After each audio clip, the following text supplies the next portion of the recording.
This is an oral history interview for the National Law Enforcement Museum with former Secret Service agent Clinton J. Clint Hill. We are in the newly opened National Law Enforcement Museum in Washington, D.C. Today is Tuesday, October 23rd, 2018, and I'm Brian Williams. Clint, I'd like to start by asking you a little bit about your background and beginnings. Okay. I was born in Larimore, North Dakota. My mother, her name was Alma Peterson, and she had separated from her husband. She'd had 5 children before I was born. It was January 4th, 1932 that I was born, and that put it right in the middle of the Depression. She was at that time a maid in a hotel, and she was pregnant with me, and when came time to give birth, she gave birth in a little house near her place of employment there in Larimore, and then 17 days later, on the 21st of January, she took me to the largest city in the state, Fargo, North Dakota, and had me baptized, and then took me to the North Dakota Children's Home and turned me over to them because she couldn't take care of me. So I was in the North Dakota Children's Home for about 3 months, and then I was adopted by a wonderful couple, Chris and Jenny Hill, who had previously adopted a little girl, Janice, from that same facility. And they took me back to their home in Washburn, North Dakota, and that's where I grew up. Washburn is a small town on the Missouri River, about 40 miles northwest of Bismarck, the capital of the state of North Dakota. The time I was there, the population was around 900. It was 912 when I left there to go to college in 1950. It was basically a farming community. The inhabitants were mostly either Norwegian, Swedish, or German. And it was a wonderful place to grow up. Everybody in town knew who you were, so you didn't dare get in trouble, because if you did, your folks would know before you even got home. And so I had a wonderful time in school there. I played in the high school band. I played in all sports, basketball, football, track, played the American Legion baseball team in the summer, sang in a glee club, played trumpet in the band, and my sister was an accomplished pianist and organist, and she played at the church, so every Easter I was recruited to play for the church services, a solo, accompanied by my sister. It was just a wonderful time for me to grow up, and a great place to grow up. What were your parents doing, your step-parents doing? My adopted parents, they initially homesteaded in McLean County, North Dakota, on the edge of Fort Berthold Indian Reservation. If you go there, you can stand there and turn around 360 degrees, you will not see a tree. It is right out in the middle of the great prairie. They built themselves a home, very small. They had, I guess, a small barn. They had 1 horse. There were about 20 to 25 miles from the nearest town of any size. And so it was a very difficult period of time for them. And then they moved into the town of Washburn, and my father at that time became the county auditor. And they remained in Washburn. My father died in 1954. He was 67 years old, and my mother lived until 1974. I got back there a few times during that period of time that I was gone. I left in the fall of 1950 after graduating from Washburn High School. I went to Concordia College in Moorhead, Minnesota. At Concordia, I was active in all the sporting activities. I played, at that time, you couldn't play on the varsity if you were a freshman. So my freshman year, I played freshman football, freshman basketball. I could play varsity baseball, and I did. When I became a sophomore, I wasn't good enough to make the varsity basketball team, but I was a varsity football player, first string, and I still played baseball. Sang in a glee club, had a wonderful time at Concordia, and made many, many friends that I still have. And your ambition as you graduated from Concordia was to do what? I was going to be a history teacher, and I was going to coach athletics. That was my goal. In June of 1954, I had graduated in the end of May. I was notified by my draft board that it was time to report for active duty in the Army. And so I did so, and I was sent to Fort Leonard Wood, Missouri, where I received my basic training. Upon completion of my basic training, I was ordered to report to Fort Hollywood, Maryland, the Army Intelligence Center at that time, and they trained me there to be a special agent in counterintelligence.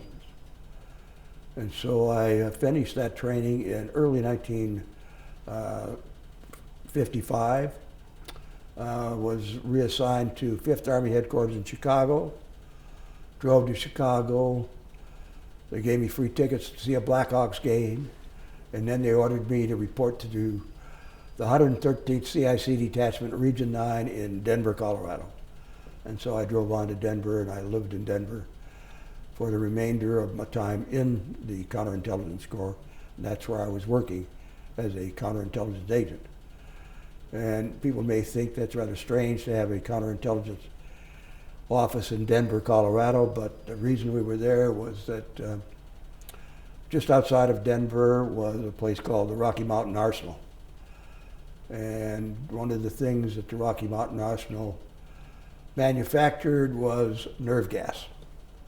And so it was our responsibility to make sure that all the employees that worked there were cleared, and that nothing happened at the facility or near the facility that would cause a problem. We had little huts around the place with rabbits in it that we had people that would check them periodically to make sure they were still alive, because if any of them were dead, we had a real problem, because nerve gas is invisible. You can't smell it, you can't see it, and it will kill you. A drop could kill you. Hey, Clint, account for your having been selected to go into this line of work in the Army.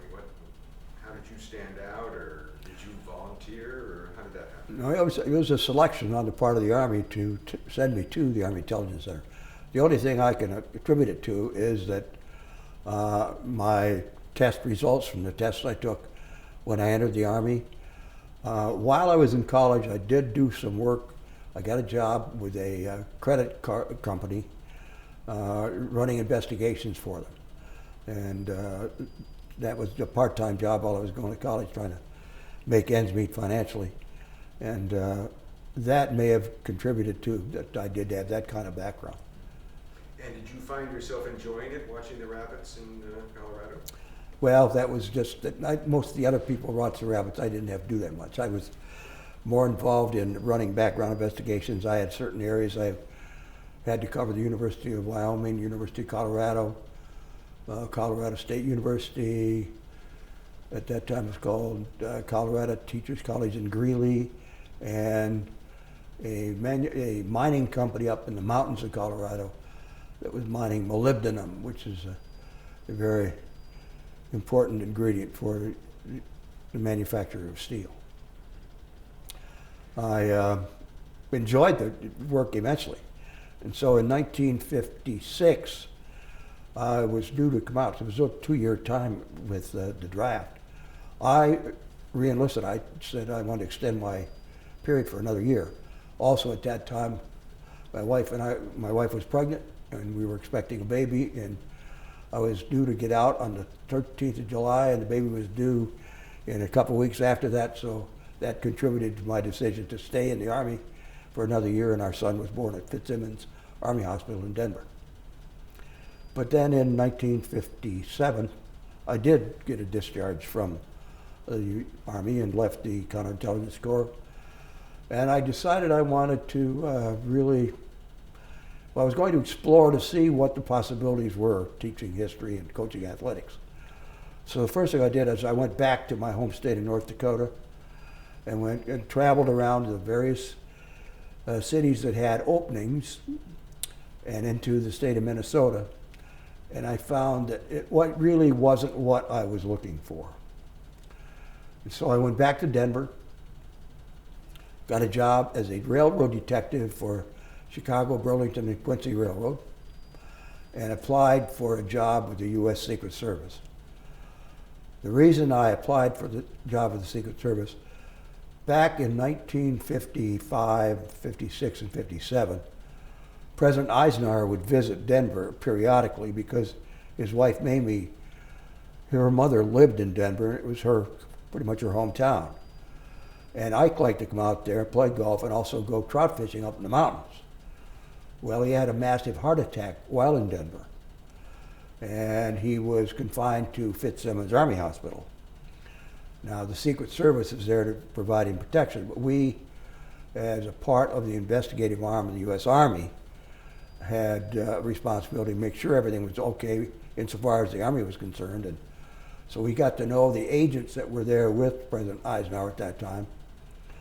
And I found them to be extremely efficient and doing a wonderful job. And I really thought, boy, I'd sure like to be able to be in that organization and become one of them. And so I applied for the Secret Service. So it took them not too long to run my investigation because I had lived my first 18 years in one house in one town in North Dakota, and everybody knew me there. And then I went away to this small college, and from that point on I was in the Army, and they had cleared me for top secret with the counterintelligence corps, so the background investigation was just very easy to do. And I was given a clearance, and I became Secret Service agent in September of 1958. Was there an extensive training as you entered the service? No, there was not. At that time, I entered the service. I was sworn in. I was issued a handgun, an ammo pouch, I guess I was given 12 shells, a badge. My badge at that time was a silver Secret Service star number 50, which had been held previously by an agent who had just retired and whose spot I just now filled. And I was taken to the U.S. Mint in Denver to qualify. And then shortly thereafter, I was on a protective assignment at the home of Mrs. Eisenhower's mother, Mrs. Dowd, who lived in Denver and was elderly, and President Eisenhower had directed the Secret Service to have an agent in the house from 7 at night to 7 in the morning. There was a nurse there with Mrs. Dowd, and so I drew that particular short straw pretty frequently because I was a junior man in the office at the time. And I had some unusual experiences in doing that, one of which I've written about in a book I wrote called, it was in, I guess, the book, The Kennedy Detail. I was on duty at the Dowd House. My shift began at 11 o'clock one night. I had relieved one of the other agents. So I was downstairs on the first floor of this home. It's a three-story home. And Mrs. Dowd was in a bed on the second floor. Her nurse was on the second floor in an adjacent bedroom, just waiting for Mrs. Dowd to call. Mrs. Dowd's maid was on the third floor. I heard Mrs. Dowd call out for the nurse, and there was no response. So I waited a while to see what was going to happen, and then I heard Mrs. Dowd call out again. And so I went upstairs to see what was going on, and I walked into the bedroom where the nurse was stationed, and she was lying on the bed. I walked over and touched her on the shoulder. She had died. She was already starting to become stiff. I thought, oh my God, what am I going to do? I was a brand new agent. So I went up to the third floor. I said, Mrs. Dowd, I said, somebody be right with you. And I went up and I woke up the maid, and I said, Mary, I said, the nurse has died. You've got to come down and take care of Mrs. Dowd. And it scared her to death. I guess I was a little bit too abrupt. So then I went down, and the maid took care of Mrs. Dowd. Now I had this problem. Mrs. Eisenhower and her sister had been there visiting her mother. And they had left on the train going back to Washington, D.C. I figured by the time that this happened, they're probably about going through Chicago. And I knew if anybody saw a body coming out of that house, They were going to assume it was Mrs. Dowd. The press would immediately grab that. Headlines, President's mother-in-law dies. Mrs. Eisenhower would hear that while on the train, and it would be terrible. So I contemplated what I should do. So I called my boss. Earl Scholl was his name. He'd been the former chief marshal in the Wyoming Territory before he became a Secret Service agent. He knew everybody in the city of Denver. I called him and told him what had happened. He said, "Don't worry, just hang in there." Said, "I'll have a friend of mine there shortly, the coroner. He's bringing a special vehicle over, and he'll tell you how to take care of the situation." So pretty soon a big black car backs into the driveway. Guy gets out, he opens up the back door on the passenger side and the front door, and the center pillar had been removed. So he and I went upstairs and we wrapped the nurse in a sheet.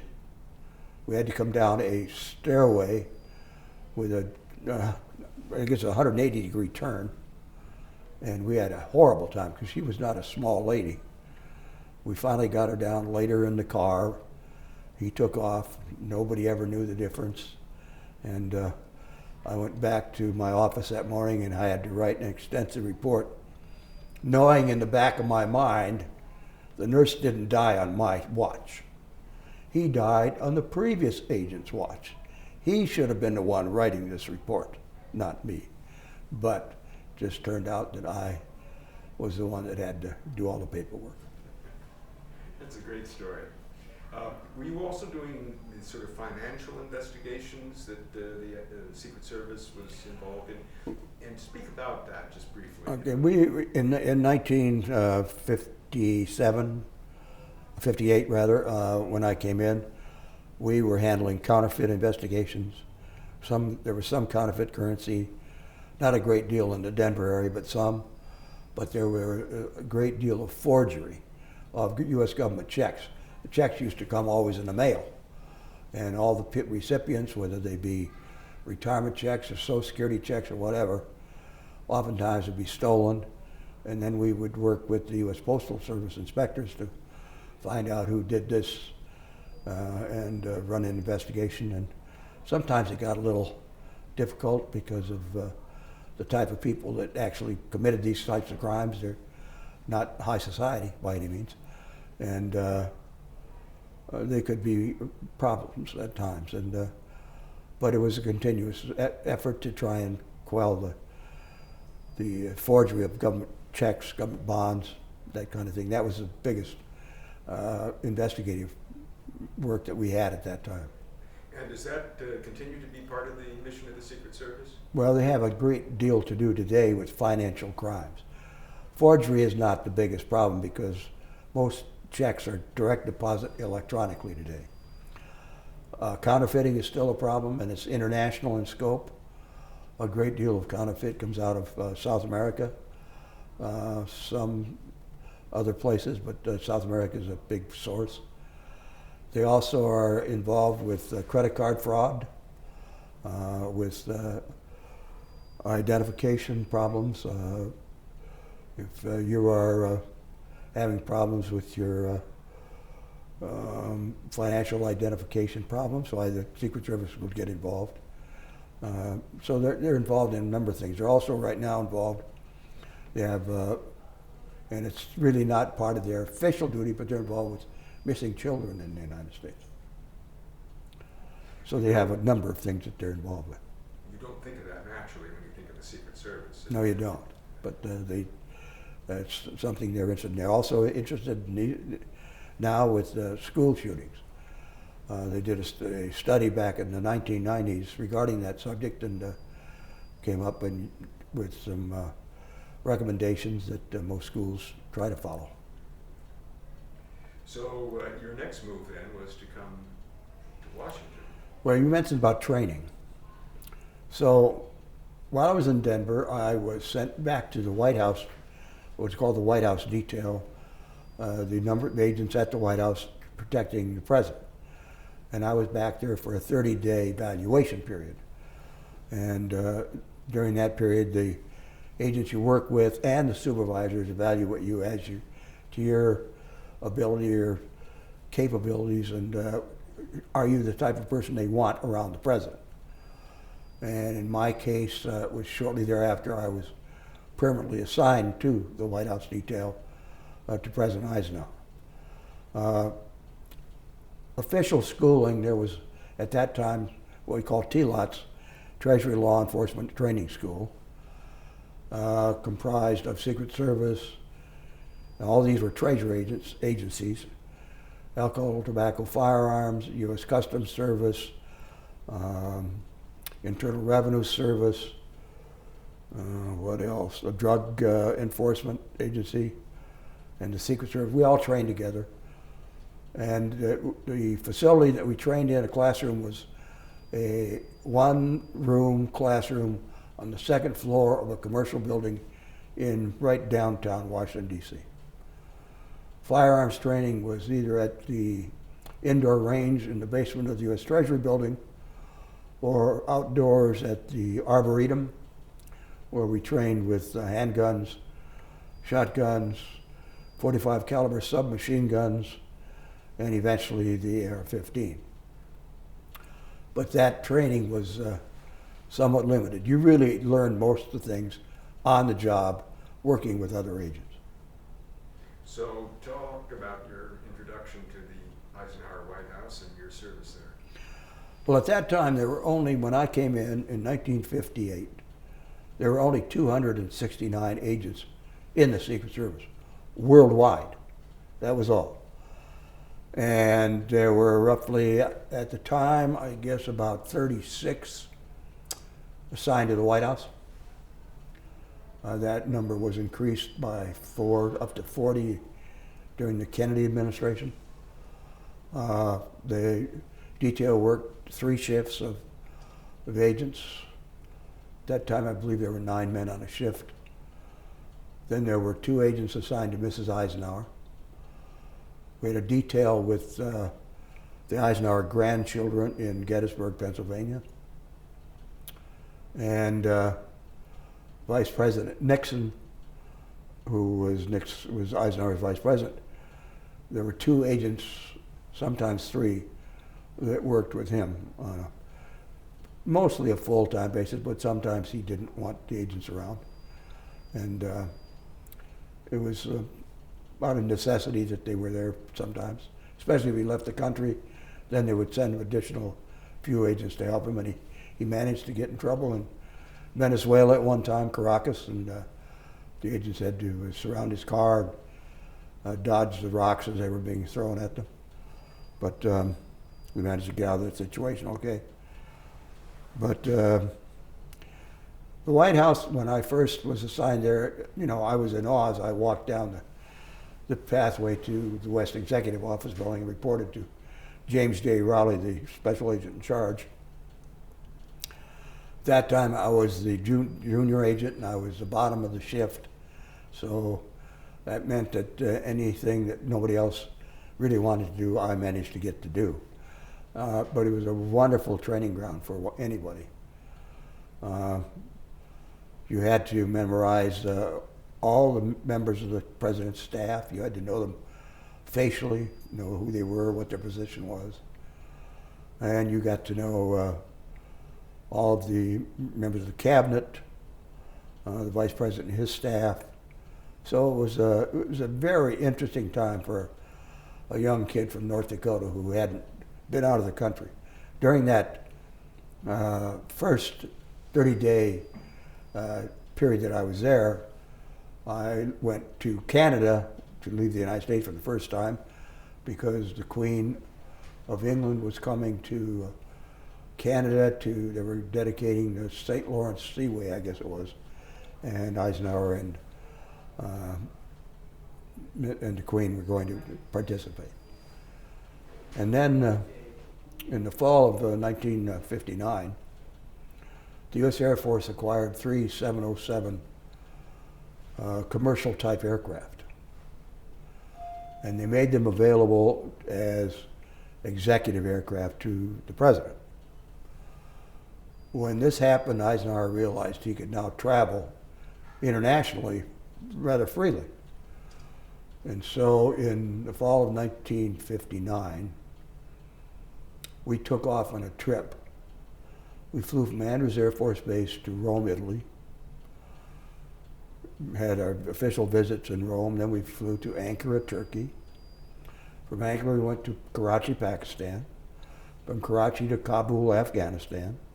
From Kabul to New Delhi, India. From New Delhi to Tehran, Iran. From Tehran to Athens, Greece. Got on the USS Des Moines, went across the Mediterranean to Tunis, met with the leader of Tunisia, took the Des Moines back over across the Mediterranean to Lyon, France, got on a train, went to Paris, saw de Gaulle, got on Air Force One, flew to Madrid to see Generalissimo Franco, continued down to Morocco to meet with the King of Morocco, and then finally flew back to the United States. That was my first real trip out of the country. I'd been given a diplomatic passport, as the other agents had as well, and made this miraculous, wonderful trip. What did it feel like to be part of it? It felt like you were in a movie script or something, because it was just so unreal. And the people turned out to see and pay their respects to President Eisenhower like it's nothing I'd ever seen before. It got so bad in India, for example, that when we left the airport to go into the city, we had Prime Minister Nehru in the car with President Eisenhower, and the people had blocked all the streets. And so Prime Minister Nehru always carried a little swagger stick with him, and he got out of the car, he went out in front of the presidential vehicle and started to beat on the people to get them to get out of the way so the motorcade could continue. And that's how we got to the palace there in New Delhi. It was just something you just would never believe happened, but it did. What kind of a relationship did you establish with President Eisenhower, if any? I was fortunate to have somewhat of a good relationship with Mrs. Eisenhower because of my time with her mother in Denver, and she would sometimes come there and visit. And when she did, she would always make sandwiches for the agents who were working that night, and we would talk to them briefly and had a nice relationship. So I got to know her quite well, and through her a little bit to know President Eisenhower a little bit better than normal. But he was a general. He had come out of the military. That was his whole career, except for his presidency at Columbia. Mrs. Eisenhower preferred to call him general rather than president. She always referred to him as the general. He was a wonderful man to work with. He was very military in that he was so prompt. If we told him that we had to leave for a scheduled event, and we should leave at 9:30, 9:29.30, he was in the car ready to go. You never had to question it. He was always that way, always so prompt. He was not a politician. When he ran in 1952, both parties, the Democratic Party and the Republican Party, went to him to try and get him to be their candidate. And he decided to run as a Republican. But he was not a politician. He didn't wade into crowds to shake hands. He was the ideal type person to have as a protectee because he did the things that made it much easier for you to actually protect him. And he took instruction from you all? Very much so. He was easily guided, and so there was never really any problem with President Eisenhower. He did have a fondness to expose himself in the car. Well, he exposed himself in big crowds in India, in Korea. The Korean crowds were immense. And yes, he did expose himself in those certain circumstances. But it wasn't as like other politicians like today, into the crowd they go. And so that was beneficial to us. Well, I would say at the end of President Eisenhower's term in office, toward the end, during the election of 1960, Richard Nixon running against John F. Kennedy. President Eisenhower really didn't do a lot of campaigning on behalf of his vice president, Richard Nixon. Toward the end of the campaign, just before the election, he decided to do certain things. He went to New York City, he went to Cleveland, he went to Pittsburgh. I was part of an advance team that was sent to New York to set up the trip for both the president, Eisenhower, and the vice president, because they were going to visit there together. And we had a stop in Westchester County, we had a stop in Long Island, then we had a big motorcade in downtown New York City, and then we had the Madison Square Garden event. I drew the motorcade. So I was working with the New York field office and with the Bureau of Special Services and Investigations of the New York City Police Department. And decided that we would have the motorcade at about 11:30 in the morning, between 11:30 and 12, which meant that we would block the streets, and everybody that was coming out of the building to go across the street to have lunch could not, so it would be a built-in crowd. We had Vice President Nixon and President Eisenhower in the same vehicle, an open car. There are photographs of it. Vice President Nixon standing toward the front of the rear seats and President Eisenhower sitting on the rear deck. And it was my responsibility to get him through that situation safely. And fortunately, for all the help with the New York Police Department and New York Secret Service office and everybody else that was there to help us, we managed to do that. But I was extremely nervous, to say the least. It was one of those situations that I don't think you'd find themselves in today. I'm sure you wouldn't. In a situation like that, where are you focusing? What are you doing as the motorcade proceeded? Well, we were trying to make sure that we could get through the streets, first of all, because people were in the high-rise buildings throwing confetti out the windows. So, I mean, we couldn't close windows. We were just concentrating on getting to the point of where a speech site, it was at Herald Square. And we wanted to get there as quickly as we could, because then they were going to have a speech there, then go on to the Waldorf Astoria where they were staying.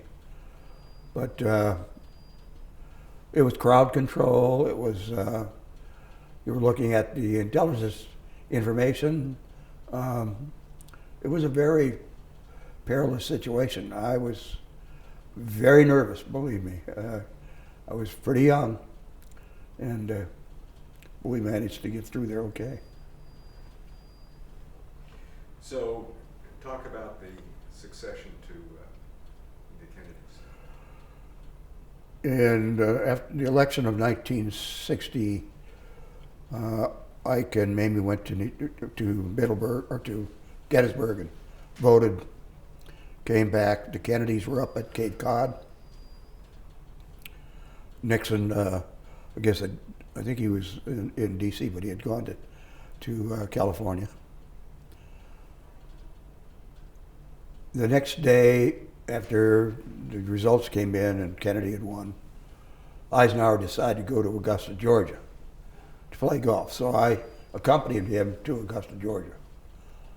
After the first round of golf, my boss came to me and to some of the other agents and gave us our new assignments, because they were now creating a presidential-elect detail to cover President-elect Kennedy. And he was in Cape Cod, but coming from Cape Cod, flying down through Washington, D.C. to Palm Beach, Florida. He's going to drop Mrs. Kennedy off in Washington, D.C., and then he was going on to Palm Beach. So the agent in charge gave the instructions to the agents. There were 3 guys there besides myself that were getting the instructions. And when he came to me, I was the last one that he talked with. He said, Clint, he said, we want you to go back to Washington, D.C. The chief, he was called the chief at that time, wants to see you in his office. So tomorrow morning, go in and see the chief. He wants to talk to you. He didn't tell me why. I had no idea why. And I thought I must have done something wrong. I must be going to be disciplined in some way. So I went back to Washington. The other agents went on to Palm Beach. Went in to see the chief, Chief Huey Bauman. He was there. His deputy was there. There were some inspectors there. And I walked in there and they had me sit down and they started to ask me questions. And all the questions they asked me, I knew they knew the answers because of my background investigation, but they were going through the process anyway. And this lasted for about 90 minutes. And they finally went over in the corner and discussed what they were going to do. And the chief came back to me and said, okay, Agent Hill, we've made a decision. You are being reassigned to Mrs. John F. Kennedy.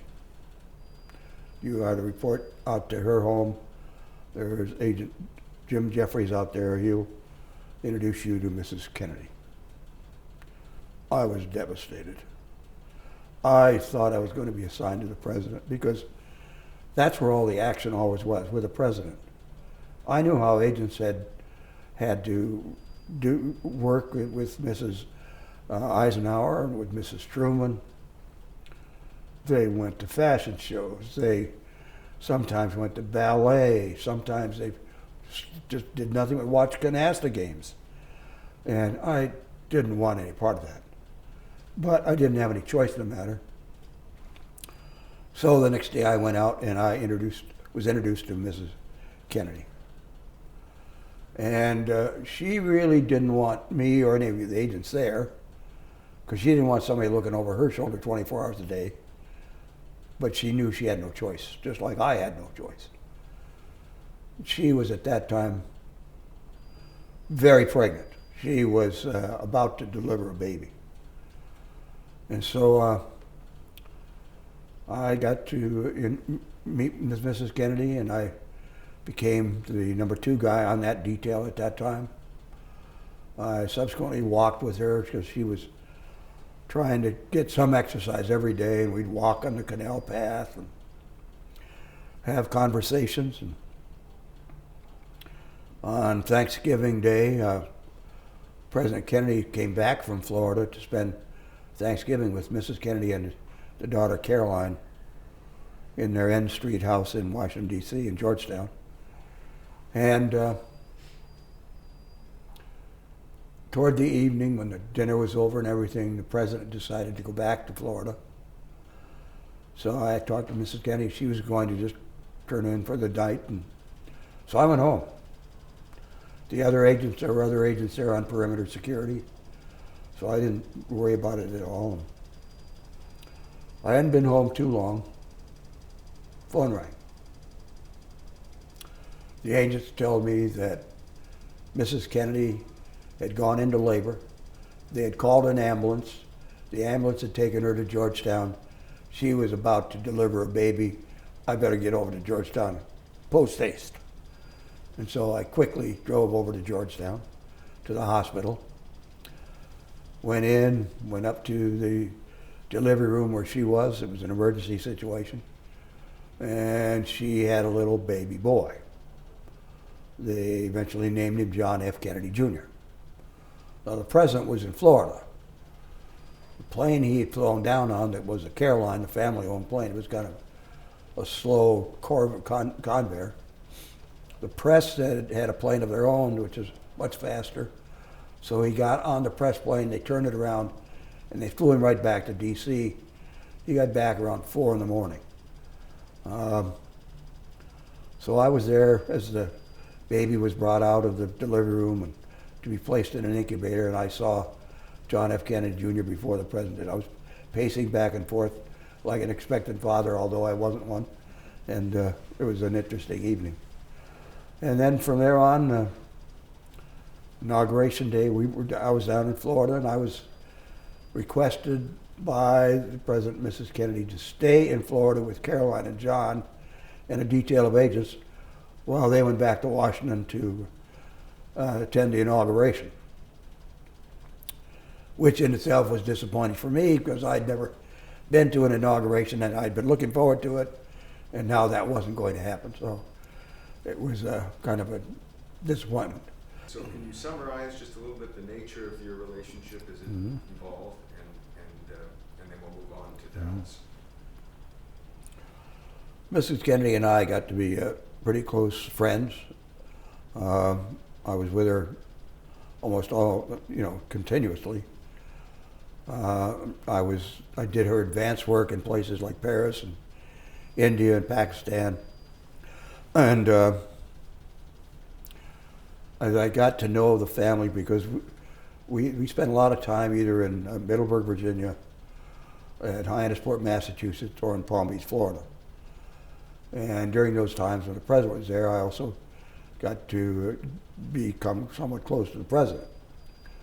So much so that if Mrs. Kennedy was traveling, let's say she'd gone to New York, on one occasion I recall vividly what happened. She found out that former President and Mrs. Truman were in New York, so she decided she wanted to go visit with them.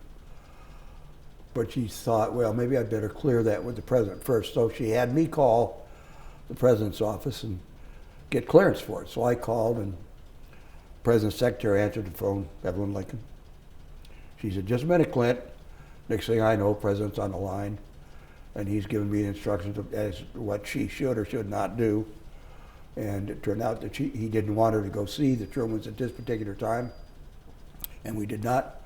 But that was rather typical of what would happen. And she would want to do certain things, and if we were out of town, I'd end up calling the president's office and invariably end up talking to the president. And if we were in D.C. at the White House, oftentimes I'd get a call, the president wants to talk to you in the office, and I'd go to the office. Specifically, if I were going out on advance on a trip that Mrs. Kennedy was going to take where he was not going to be along, I'd be given certain instructions. And so I got to know and work on behalf of the president quite frequently. Mrs. Kennedy trusted me implicitly, and that was very important. And so I was present all the time whenever there was anything going on. And sometimes it got a little bit carried away. At one time we were in Florida, and the president's brother-in-law and best friend were there, and they were going to go on a hike. And President and Mrs. Kennedy decided that they'd better have an agent with them out there on this hike so that somebody would be responsible and somebody could immediately get in touch with the home base if necessary. And they recommended that I be that agent. And so I ended up going on a little hike of 50 miles with Prince Stanislaus Radziwill and Chuck Spaulding. But that was unusual for an agent to have to do that kind of thing, but I was requested to do that, and so I was somewhat close to them. We traveled a lot. I was gone most of the time away from Washington. In the summer of 1963, Mrs. Kennedy was pregnant, and she spent the summer in Hyannisport. On August 7th, she went into labor. She was taken to Otis Air Force Base Hospital. We had established an emergency hospital room there for her in case this kind of thing did happen, and it did. The president was back at the White House at the time, and she gave birth to a little boy. Well, the president was notified. He quickly grabbed a jet. Air Force One was unfortunately not available at the moment. It was being tested somewhere for some kind of a problem, so he had to take a different aircraft. But he flew up to Otis Air Force Base, got there shortly after the baby was born, and there was a problem with the baby, with his lungs. And so they decided the baby had to be taken to Boston, where there were better medical facilities. And we couldn't fly him because of his lung problems, so we had to take him by ambulance. My assistant rode in the ambulance with him, and President Kennedy flew on his own on a helicopter back to Boston to be with him. And he stayed in Boston with him. And unfortunately, on the morning of August 9th, a young baby died. They had named him Patrick Bouvier Kennedy, and he died from this lung condition. And it was devastating to both President and Mrs. Kennedy. Previous to that, generally in public, they didn't show any real emotion toward it. It wasn't obvious that they were so in love. But after that happened, after that baby died, they really didn't care what people thought, and they were holding hands and doing things they'd never before done in public. It was nice to see, but it was really devastating on part of for both of them to have this happen. Your relationship with her tended to be sort of intimate, as you describe it. Was it ever confusing in your mind? Am I an agent or am I a friend? No, it was never confusing to me. Maybe some other people thought it was, but I knew exactly what my place in life was. I knew when I could participate in something or when I should not, and when I should stay out of the way and when I had to be in close. So I knew pretty well exactly how I had to handle a situation. But it was because she trusted me so implicitly, and he too, that I was placed in those positions. Most times, most agents wouldn't be in that kind of a position. So let's move on to Well, we then, because of the situation, we then went, Mrs. Kennedy suggested she take a vacation, leave for a while. So her sister came in and said that she had a friend who had a yacht and we'd go there and spend some time. So we flew to Athens, Greece, got on board the Christina, which was a big yacht owned by Onassis. But Mrs. Kennedy was accompanied by Franklin Delano Roosevelt Jr. and his wife Sue and a number of other friends, so there was nothing out of the ordinary that went on. And then when we left there, she told me that she was going to accompany the president on his trip into Texas, which is going to occur in November. So on November 21st, 1963, President and Mrs. Kennedy left the White House by helicopter, flew to Andrews, and then flew on down to down to Texas. And we first stop was San Antonio. The President dedicated a aerospace medical center there, and then we moved on to Houston. There were a couple stops there, one at the Rice Hotel for an Hispanic group, and another at a big Coliseum for a commemorative and appreciation dinner for the local congressman who had brought the Space Center to Houston, Albert Thomas. And then we got on Air Force One, flew over to Carswell Air Force Base, just outside of Fort Worth, because they wanted to be in Fort Worth that night and the next morning. So on the morning of November 22nd, I woke up and the President had a scheduled breakfast that morning in the hotel, but there was such a demand of people to see him. The hotel breakfast area would only hold 2,500 people, and there were thousands that wanted to see him. We had to set up a place outside the hotel where he could speak to this large crowd, so we set it up out in a parking lot. I, at the time, when he went out to the parking lot, I went to the suite to stand by for Mrs. Kennedy because she had indicated she wasn't going to the breakfast that he was going to attend. So he came in after speaking to this group. We went to this breakfast. There was such a demand there on the part of the people to see Mrs. Kennedy that the president called the advance agent over and had him call me. I was up on the 8th floor with Mrs. Kennedy, and the agent called me. Bill Duncan was his name. He said, Clint, he said, the president wants you to bring Mrs. Kennedy down right away. I said, she's not expecting to go to this breakfast. We're supposed to be staying in the suite until time to go, and we're going to go immediately to Air Force One. Bill said to Clint, he said, you didn't get the message. The president wants you to bring Mrs. Kennedy down here now. I said, oh, I got the message. We'll be right there. And so I explained it to her, and down we went. And the place just erupted when she walked in. And the president was very pleased. And we then got in cars after this speech and went a motorcade out through the streets of Fort Worth. They had let out the schools. They had put their high school marching bands at the intersections. The crowd was enormous, and it was very friendly. We got out to Carswell, got on board Air Force One. We flew from Carswell Air Force Base at Fort Worth over to Love Field in Dallas. Now, if you know the distance between those two spots, if you've ever flown on an airplane between, you'll never fly from Fort Worth to Dallas.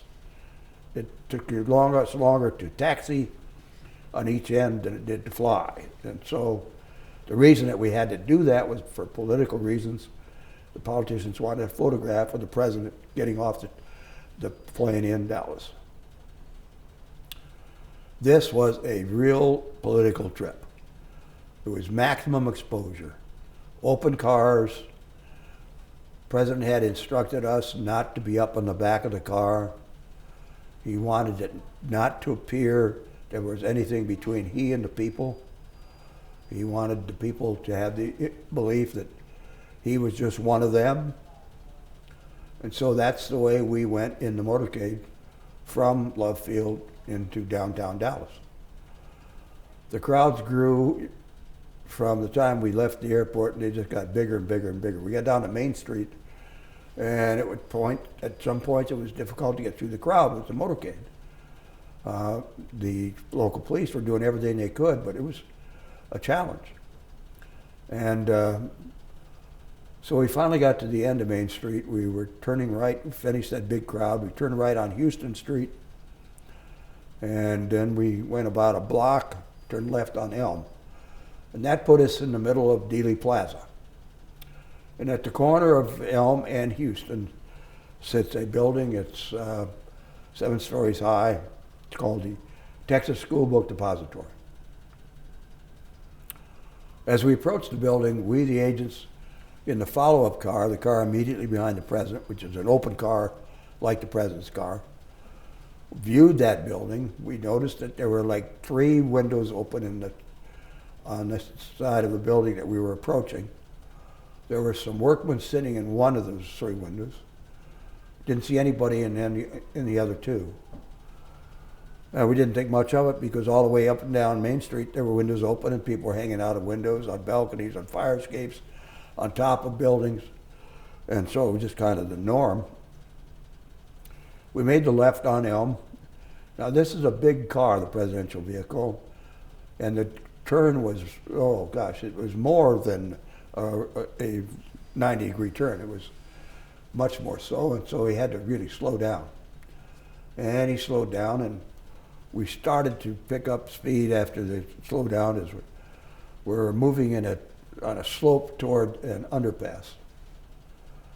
And there weren't many people in the area of Dealey Plaza, some on both sides of the street, but not a great number. And I was on the front of the follow-up car, front left running board, which put me in the closest position to Mrs. Kennedy, who was in the left rear of the presidential vehicle, the president being in the right rear. I was surveying the area, see if there was anything unusual. Looking ahead at the underpass, there were some police up there. Didn't see anything unusual. And all of a sudden I heard this explosive noise over my right shoulder from the rear. I didn't recognize it as a gunshot. So I started to turn toward it to see if I could identify what it was, as did all the other agents. As I turned toward it, my eyes had to pass over the back of the president's car. And I saw what happened in the back seat. I saw President Kennedy grab at his throat like this, and then he started to fall to his left. I, at that point, realized it was a gunshot. And so I jumped from my position on the running board of the follow-up car. I had to get between, a motorcycle officer was on my left, pretty close to the car, and the follow-up car I was on. And the noise from the engine of the motorcycle and the follow-up car prevented me from hearing the second shot that was fired while I was running. And then as I approached the presidential vehicle, the third shot rang out. And at that point, President he had fallen to his left far enough so his head was down kind of like this, right up against Mrs. Kennedy's cheek.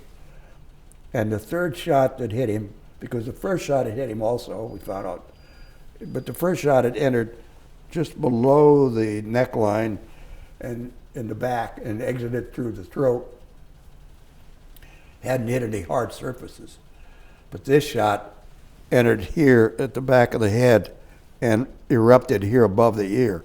And this part of the skull, a big portion of it, just without the scalp being cut off, flipped forward and material just erupted from that wound. It was blood and bone fragments and brain matter. All over me, got all over Mrs. Kennedy, all over the back of the car. Some got in the windshield of a follow-up car. I managed to get up on top of the back of the car because my goal was to get up there and form a barrier there to prevent anything further from happening to either Mrs. Kennedy or the president or any of the other occupants of the car.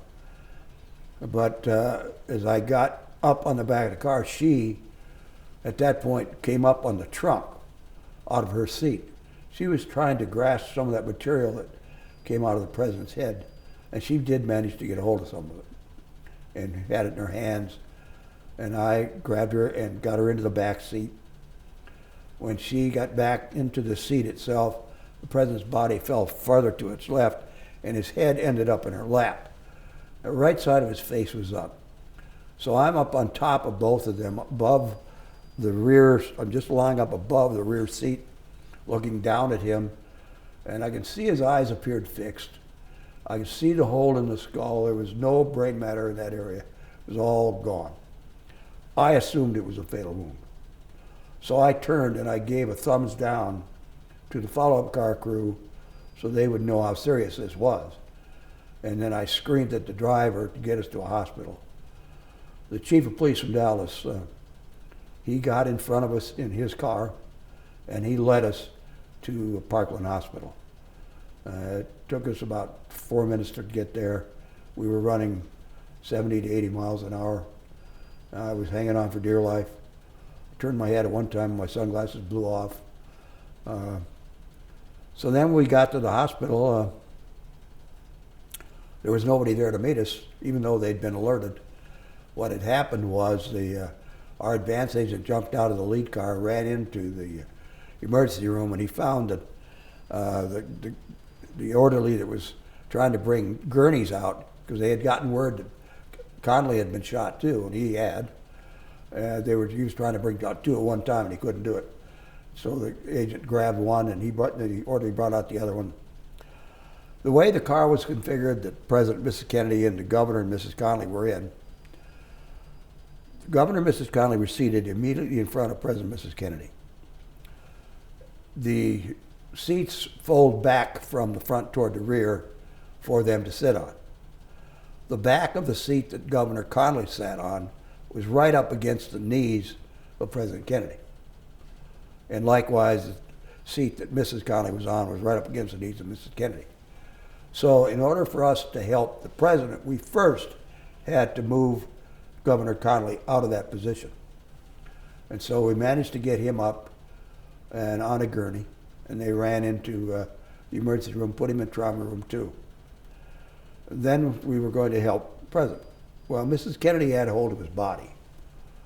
And I pleaded with her. I said, please, Mrs. Kennedy, let us help the president.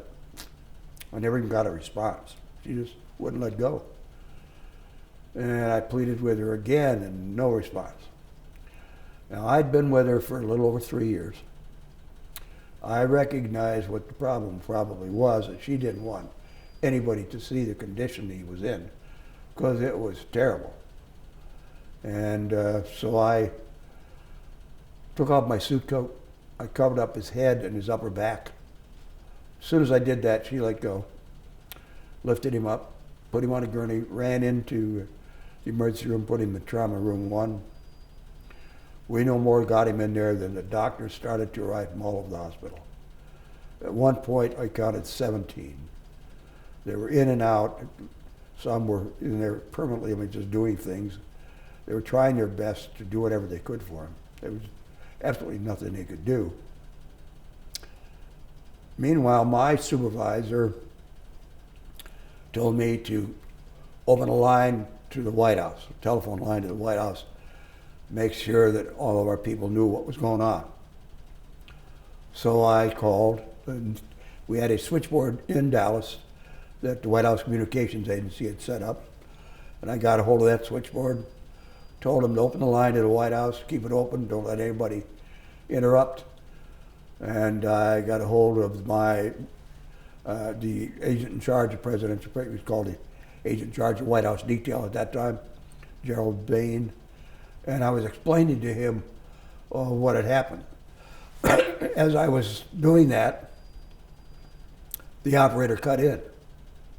It said, "Mr. Hill, the Attorney General wants to talk to you."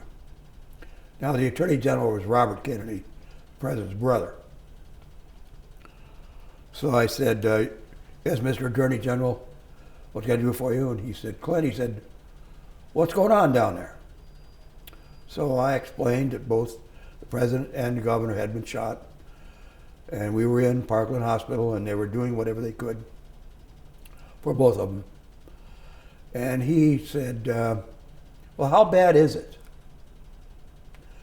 I did not want to tell him that the President was dead, his brother. And so I just said, "It's as bad as it can get." And as soon as I said that, he just hung up the phone. And that's how he found out that his brother had died. Then the doctor came out and said, "I'm sorry, but the President has died." So then the Chief of Staff came out, Kenny O'Donnell, and said, "Clint," he said, "we need a casket. Can you get a casket for us to take the President back to Washington?" So I didn't know anything about Dallas.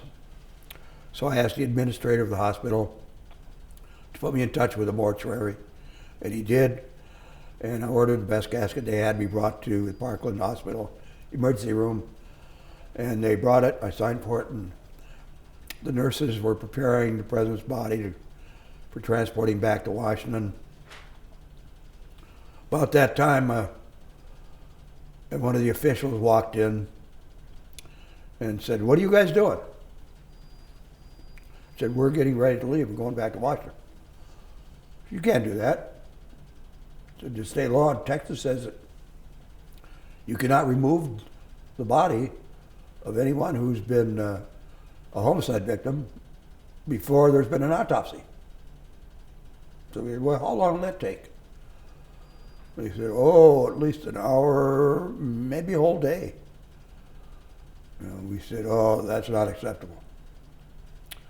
We're going to leave anyway." He said, "Well, if you're going to leave anyway," he said, "you make sure you have a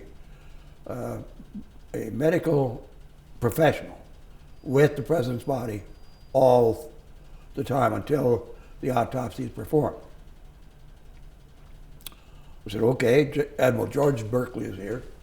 He's the President's personal physician, signed by the military. He'll stay with the body. And that satisfied him, and so we took the casket out and put it in the rear of the hearse and brought Mrs. Kennedy out, and I said, "Miss Kennedy, we can ride in this car right behind the hearse." He said, "Oh, no." She says, "I'm going to ride in the back of the hearse with the President." I said, "Okay." So Admiral Berkeley had already climbed into the back of the hearse. So now she climbs into the back of the hearse, and I climbed in right behind her. So there were three of us back there with the casket as we drove from the Parkland Hospital to Love Field to get on board Air Force One. The agents, myself, we took the casket out of the hearse, started to carry it up the rear steps to Air Force One. We got up to the door because the cruise chief and the people on Air Force One had removed some of the seats in the rear of the aircraft so we could put the casket in the rear. But what we hadn't planned on was that the casket was slightly too wide to go through the door with the handles on it. So as we get up to the door, we realized the situation, and we ripped and tore until we got the hands loose and were able to get it into the rear of the aircraft and set it down. Then Mrs. Kennedy came on board, and she sat very near the aircraft, right very near the casket. And members of the president's staff were there in the rear with her, Kenny O'Donnell, Dave Powers, and Larry O'Brien. So then we got word that Vice President and Mrs. Johnson were on board. We were not aware that Vice President and Mrs. Johnson were already on board. We assumed that they had gone over to Air Force Two. But they were on board, and they're preparing to fly back to Washington, D.C. on this aircraft. So then we find out that the Vice President has been in contact with people in Washington, and the decision has been made that he should be sworn in while we're still on the ground in Dallas. They said that that required a federal judge. We didn't have a federal judge with us.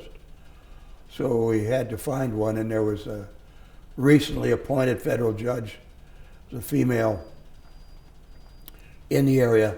She was located and brought on board, and she actually swore in Vice President Johnson to be the president. While all this was transpiring, Mrs. Kennedy was seated near the casket, and I was up in the forward portion of Air Force One, and I get word that she wants to see me.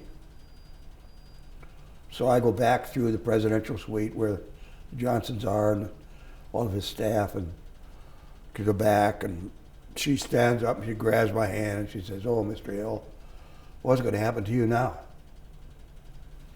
I said, "I'll be okay, Mrs. Kennedy. I'll be okay."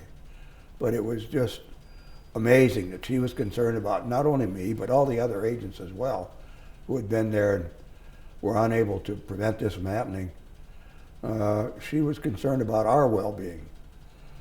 So then they went on with the swearing in. Mrs. Kennedy went in, stood beside Vice President Johnson as he took the oath of office, and then we took off for Washington, D.C.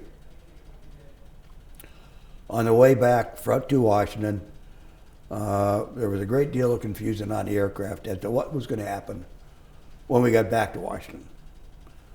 And the problem was decisions were being made without confronting or conferring with the people who had the final say, namely Mrs. Kennedy and or now President Johnson.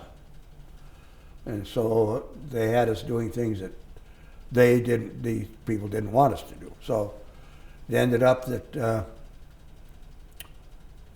President, Mrs. Johnson, and the staff would go from Air Force One at Andrews after arriving, and after the President made a speech to the nation, brief speech, they would go directly and fly to the White House.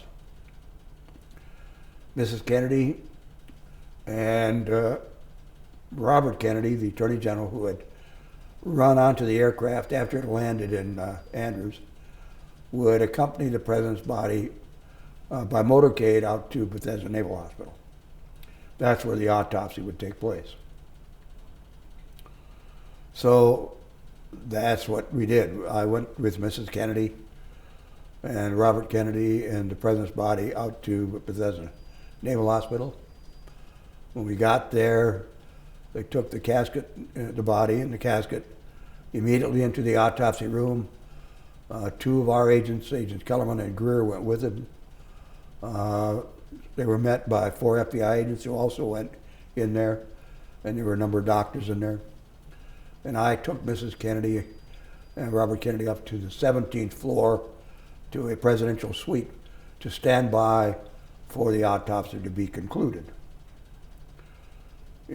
And now people started to arrive, relatives of Mrs. Kennedy, her mother and stepfather, relatives of Robert Kennedy, his wife, and President Kennedy's sister.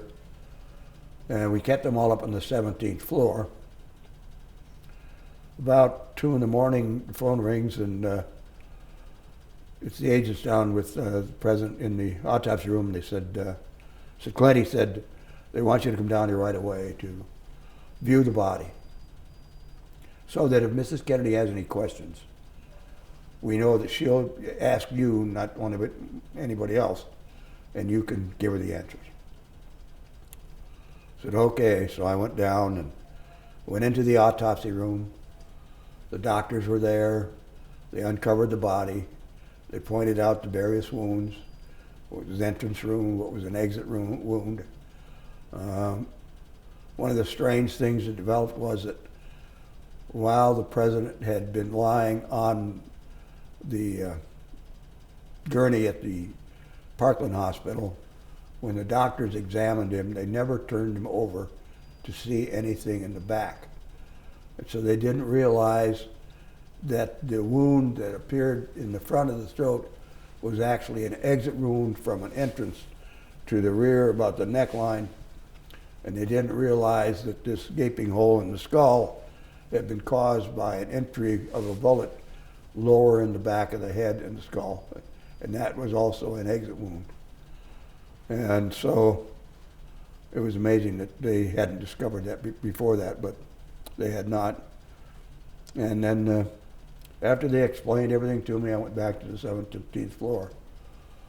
Now, Mrs. Kennedy never did ask me any questions about the president's wounds or anything of that nature whatsoever, ever. So it wouldn't have been necessary, but it was something that the agents felt necessary to have done just in case. And I think that was the right thing to do. What happened to your coat? My coat eventually was brought to me back in Washington, D.C. in a brown paper bag. I took it home and I burned it in my outside barbecue pit. It wasn't a pit, it was a stand-up barbecue kettle. And burned my shirt, my coat, because it was just completely saturated with blood. And there were bloodstains on your trousers and shirt as well? Everything that had blood on it, I burned. So that there was never any availability for anybody to get any information from it. But it was you and Mrs. Kennedy who had these bloodstains in the airplane all the way back to Washington? Oh yeah, You had no chance? No, we had no chance. Well, they offered Mrs. Kennedy a chance to change in the presidential suite, and she turned them down. She said, I want the people to see what has been done. And so she was covered. Most of her legs were covered mostly, and it already started to cake. And then her coat and skirt. The coat and skirt are in the Smithsonian, and they're not to be released, I don't think, for another 50 years or so. I don't think that's right. I think they're at the JFK, they're possession of the JFK Foundation. I don't know for sure. I know they were at the Smithsonian, but her hat, they've never located it. The what? Like the hat that she was wearing. I had it once myself after the assassination. I turned it over to someone, so I'm pretty sure I know where it, at least I know where it was. Where it is, I'm not sure. But. So we could talk a lot about the funeral and the days after and Yeah. whatnot, but that's all been pretty well documented, and you've talked about it so much. But talk a little bit about Jackie's prolonged period of depression and how you observed that and felt it. Well, she was very, very depressed. She was in shock initially. And so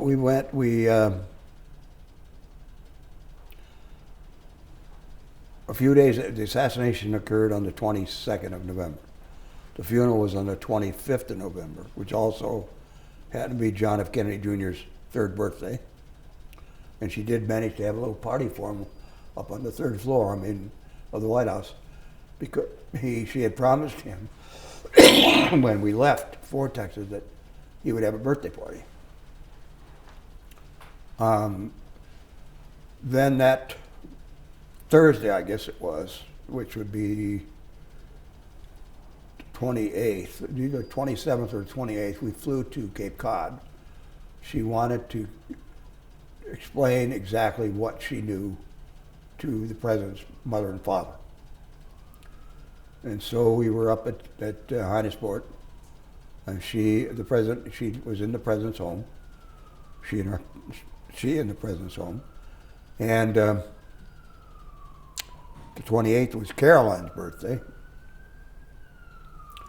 And on the 29th, which was a Friday, she decided to give an interview to a newspaper reporter for Life magazine, Teddy White. And it was a nasty night. It was raining. He arrived from New York, and he talked to her for quite a long time, and then he was going to type up his story, so I had him use my typewriter, or let him use my typewriter, and he typed his story, and then they went over it, and then he called it into the bureau in New York. And it was a difficult period of time. She was very, very depressed. So then we came back to D.C., and she went out to see the gravesite again. The night of this funeral, when the president's on the 25th, I took her and Bobby to the Arlington gravesite late at night. Nobody else was there. Just another agent, myself, and a military police officer, and the superintendent of the cemetery. And it was just so that they could spend some time alone without the crowds being around them. It was 11:30 at night.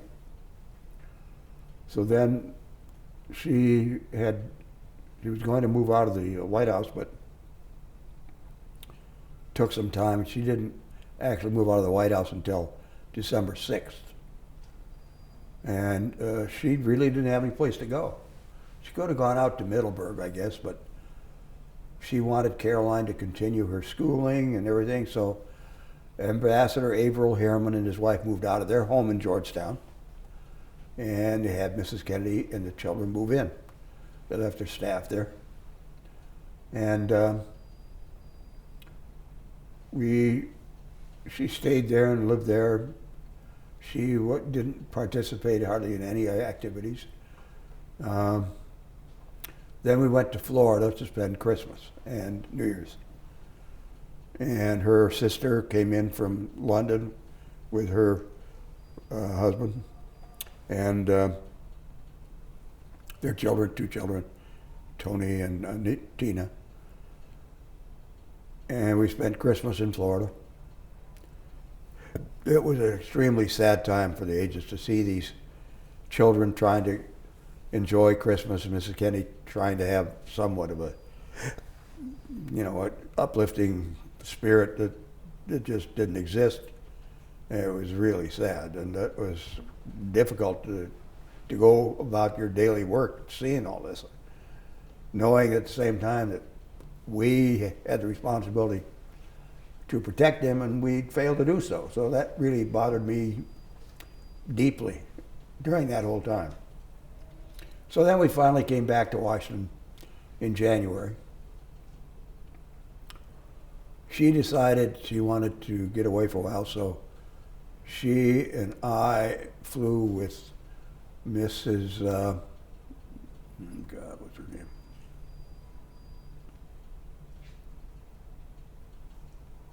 Mrs. Mellon from Gettysburg to Antigua, not Gettysburg, Middleburg, to Antigua, and spent about a week there in Antigua.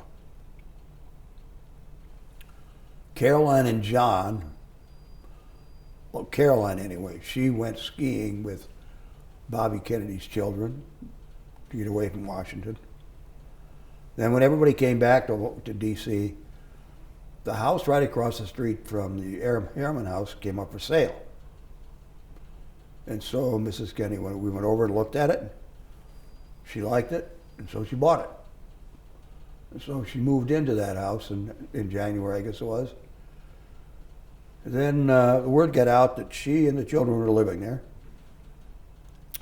And the tourists started to come to the house.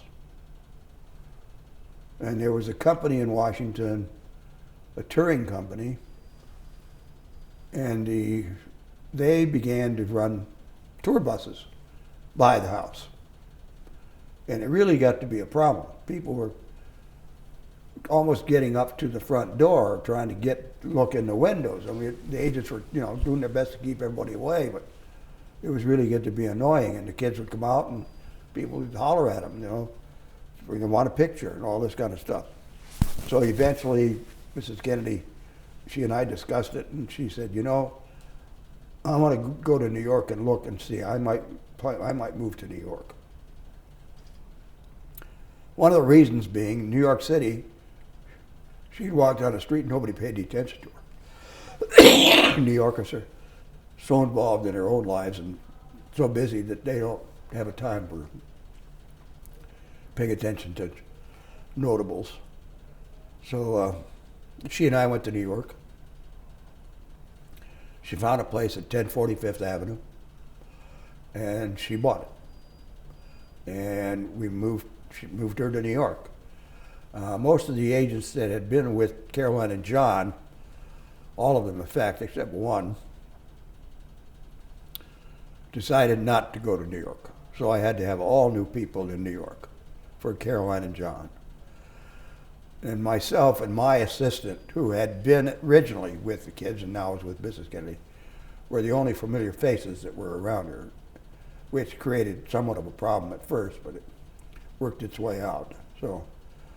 But we spent the time in New York. She had leased a place out on Long Island to take the kids out there when they had the time to go away from the city. So she entered Caroline and John in school in New York City, and it was going pretty well. And so in the fall of 1964, the election was coming up, and President Johnson came to New York to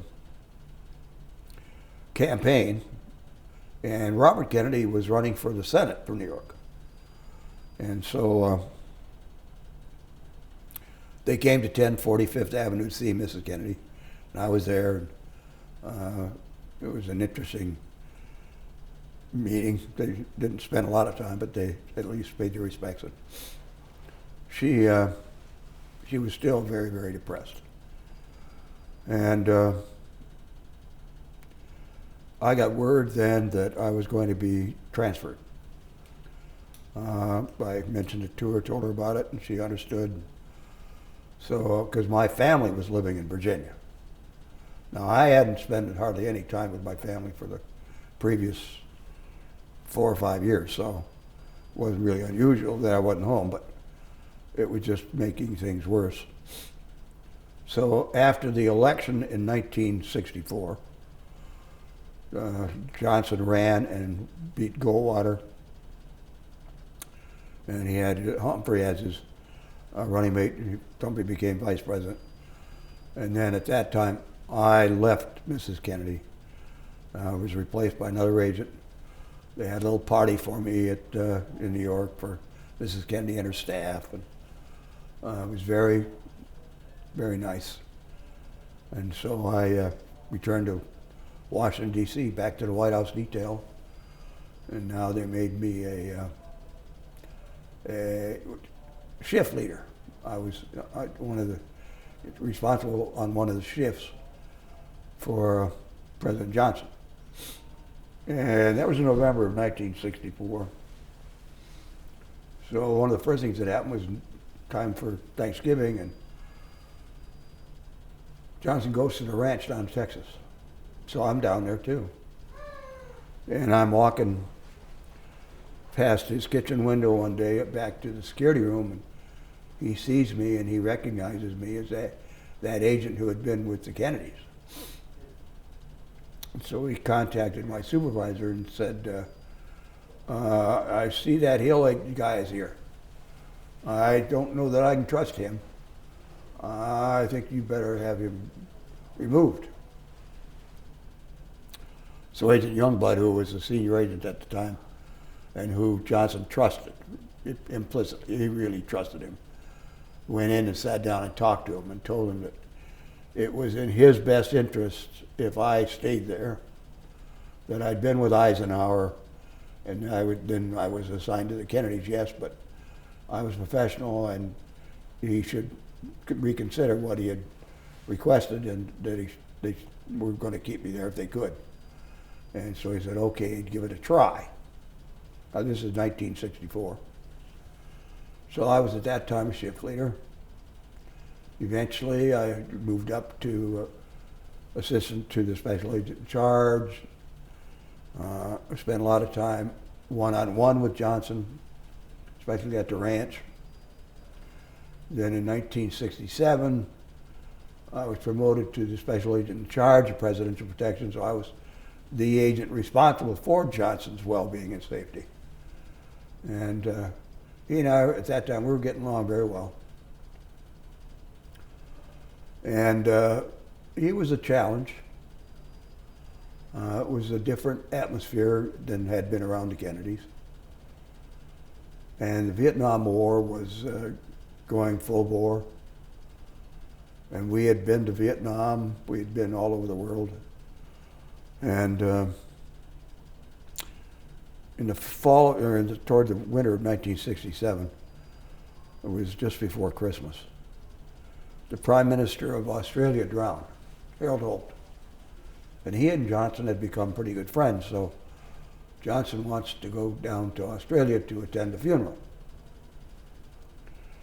So Johnson had the attitude that if he didn't let people know what he was doing, chances are they wouldn't have a chance to do anything to him bad, because they wouldn't know what he was doing.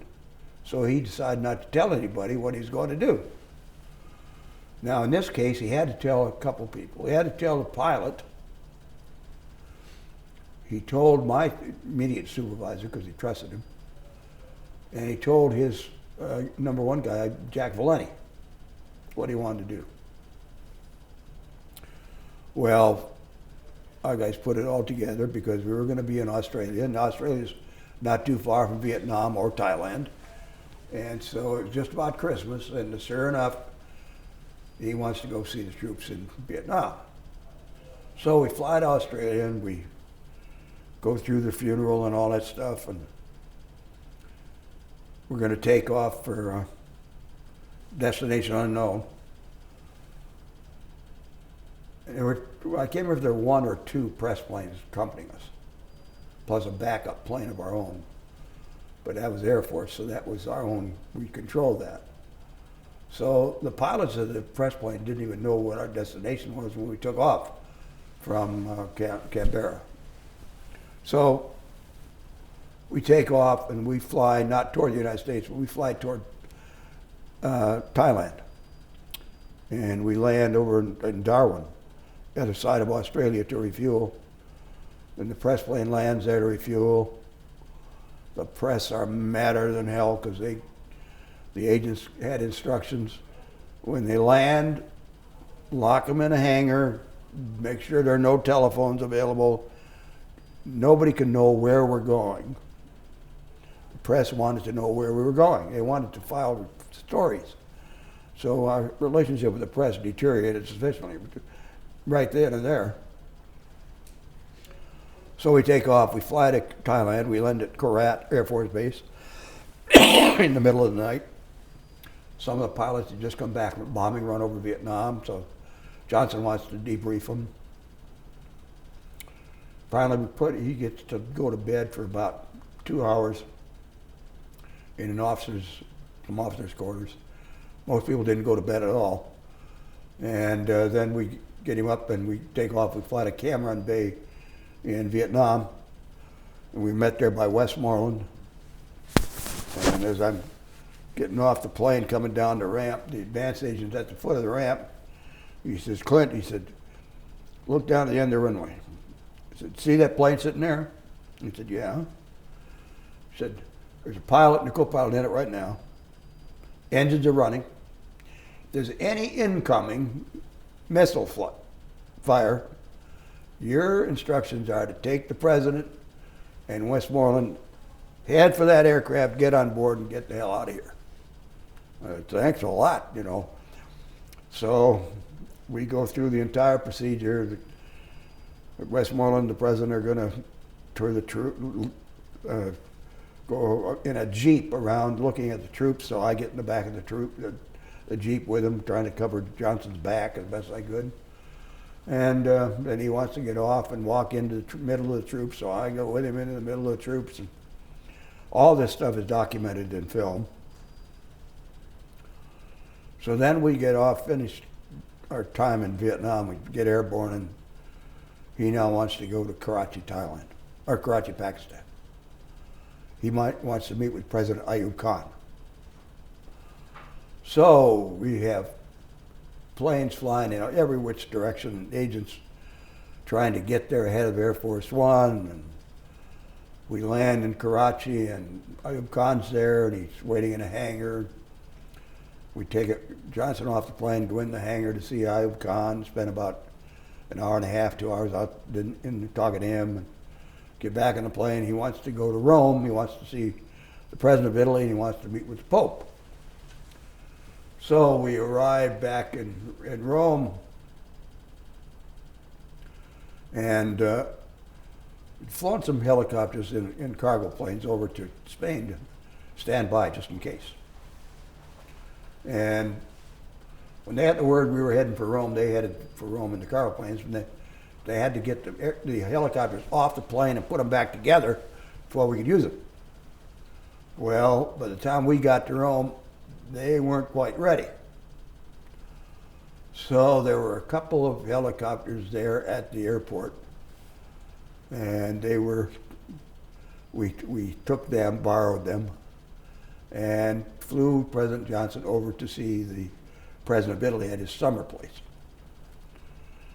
So then the pilots of our own helicopters, the United States, I think it was Marine Corps or Army, I can't remember which. At that time they had both units. Got them ready, and they're ready to go. So they flew over to the presidential summer place to pick us up, to fly us into the Vatican. They had never flown into the Vatican before. It's starting to get dark. They didn't even have a map. They had got some postcards at the airport showing the Vatican and what to look for. And that's all they went by, and they managed to get the president and the rest of us into the Vatican and out again. It's amazing how well these guys do. So then we get back on Air Force One. It's now just about Christmas Eve. So bring the president on board and getting ready to take off. Johnson goes into his suite, puts on his yellow pajamas, goes to bed. He's sound asleep. So Jim Cross, the pilot, he radios ahead to the commanding of the office, the air base at the Azores, tells him, hey, look, we're going to have to refuel there, coming in there, and we got a load of VIPs on this aircraft. None of them had any chance to do any Christmas shopping. Keep the PX open. They're going to want to buy something for their families. So we land at the Azores, and they bring buses around to take the people into the PX. I tell everybody, you guys go ahead. I'll stay here with Johnson. He's sound asleep. So I'm down at the foot of the ramp walking back and forth. But everybody else is gone. All of a sudden I hear, hey, Clint, where the hell is everybody? I turn around, and there he's standing up there in his yellow pajamas. I said, Mr. President, I said, they've all gone to the post exchange. You do know it's Christmas Eve, and they haven't had a chance to buy anything for their families, so that's what they're doing. He says, hell, I haven't had a chance to buy anything either. Let's go. So I stand there in his pajamas. I thought, what the heck is this? So he turns around, grabs a coat out of a closet there and puts it on, comes down in his slippers and his yellow pajamas and this coat. I grabbed an Air Force car and driver, and I told him, just take it to the PX. Just don't say anything. So we get to the PX and walk in the door, and it had been, you know, busy. Everybody's having fun. As soon as we walked in that door and people saw him, it was, you could hear a pin drop. Nobody could believe it. You're the President of the United States, Commander of Armed Forces, walking around in his pajamas in the middle of the night, buying stuff for his grandson. And it was really crazy. So that's 67. 1968 was a year that I'll never forget, because one of the first things that happened was the assassination of Martin Luther King. And we got word of it at the White House. It was a shock to everybody. Then they decided to have a memorial service the next day at the National Cathedral. And so we started to lay plans for it, and I went home. At my home, I had a White House phone right next to my bed, direct line.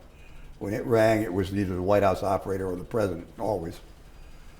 So it rang about 2 o'clock in the morning. It was the president. He said, Clint, he says, you know we're going to the National Cathedral for this memorial service for King.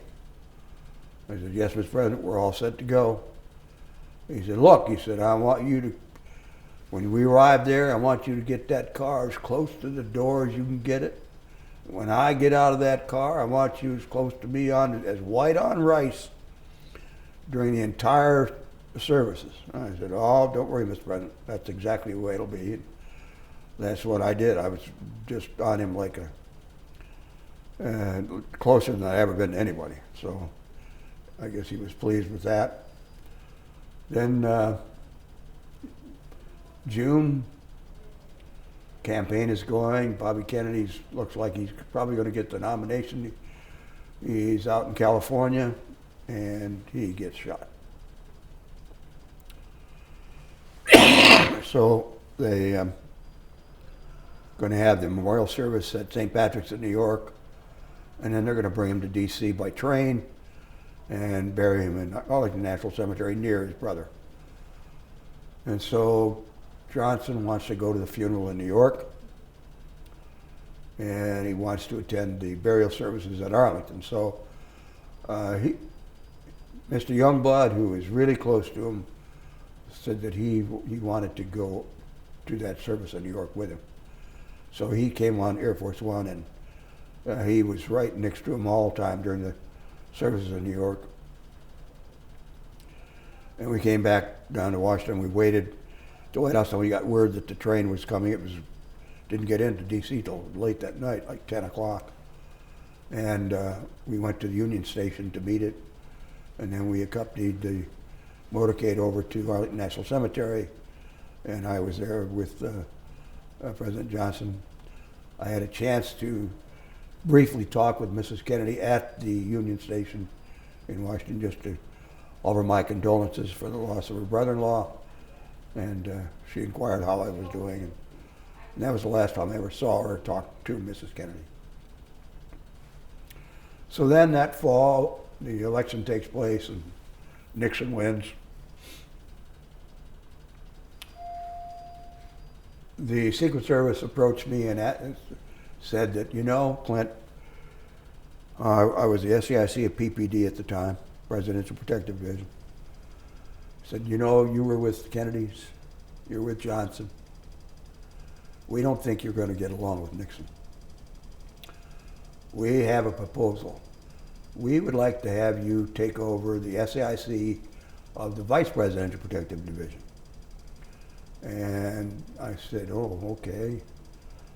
I said, based on what I have witnessed in the past regarding the Vice Presidential Protective Division, in order for me to do that, I said, there are going to have to be changes made, because when Humphrey was the Vice President, they had very few agents, and they were traveling a lot, and they were all burned out, and they were actually getting physically beaten up on the road by demonstrators because of Vietnam. And so they've serviced agreed to put some more agents with the vice president. I asked then, I would like to have a aircraft designated full-time for the vice president, because when Humphrey was vice president, sometimes they'd go to Andrews and there wasn't even a plane available. So they agreed to do that, and then I asked for a full-time doctor to be assigned to the vice president, military doctor, and they assigned one out of the White House medical unit. And so they did that. So then I became the Vice Presidential Protective Division, SAIC. And I spent that year of 1969 with Spiro Agnew. And he and I got along very, very well. We traveled a lot, but we had some interesting times. Then in January of 1970, I was transferred to headquarters as the Deputy Assistant Director of Protective Forces. And the first thing they did was they sent me to the Federal Executive Institute at Charlottesville, Virginia. And I went through that school there.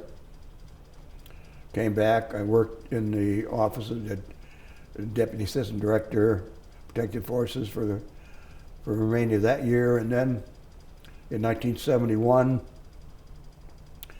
my immediate supervisor was promoted to Deputy Director, and they promoted me to Assistant Director, responsible for all protective forces. So that was in 1971. So then we started getting ready, planning for the 1972 election, because we were going to now be responsible for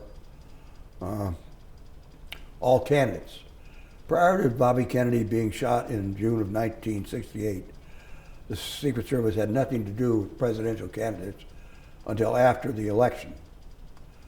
But after that happened to Bobby Kennedy, the Secret Service was made responsible for protecting candidates for the office of president over a specified period of time prior to the election, which was a big change in responsibility for the Secret Service. How did they get enough agents to do that? Well, what they did was they had a number of candidates they had to protect immediately. I can give you an example of some of them. Dr. Spock, Julius Hobson here from the District of Columbia, who was a terminal cancer patient, who was the only one who actually declined the protection. And all of these different people, and what they did was the service took some of the experienced people off the permanent detail. We took some people off the presidential detail, and they brought in agents from field offices all over the country. And when they would go on a trip anywhere, they would supplement those field office agents doing perimeter security with agents from either ATF or Drug Enforcement Bureau or IRS or Customs. So we were getting all these agents from all these other organizations, and we had to train them in very brief training periods so they knew exactly what they were supposed to do. It was very difficult and very demanding. I mean, people were working months and months without days off or being near their families. And so it was very difficult during 1968.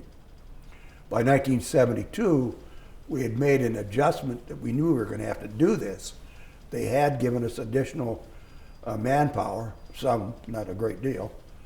And so we had some training programs that we lined up for all the agents to go through before the 72 election. And then we assigned the agents as the candidates became notable. One of the guys that we protected was George Wallace. He was here in the DC area campaigning. He was out in Maryland, and he was making a speech. And they always had an armored rostrum for him wherever he went. But then he left the stage out there in Maryland, walked out to the crowd, and in about the second or third row of that crowd stood an individual who pulled a gun and fired. He hit the governor, he hit Agent Zarvis, one of our agents, and he hit an Alabama state trooper. I believe his name was Bethard. and severely wounded the governor. He was crippled for life from that point on. And so that was just another indication we needed more manpower, and we needed more restrictions on activity of the candidates if we could manage that, which is almost impossible because it's political campaigns.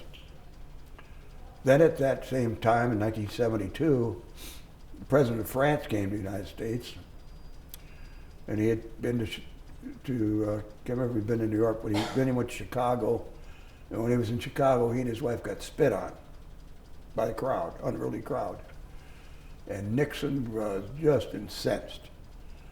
So he directed that the Secret Service should send a team to New York to evaluate the protection that Department of State Security was giving visiting heads of state, because up until that point, it was their responsibility. Secret Service had nothing to do with it, plus they were with the president. So we went to New York, we came back and said they're not doing the job that they should do.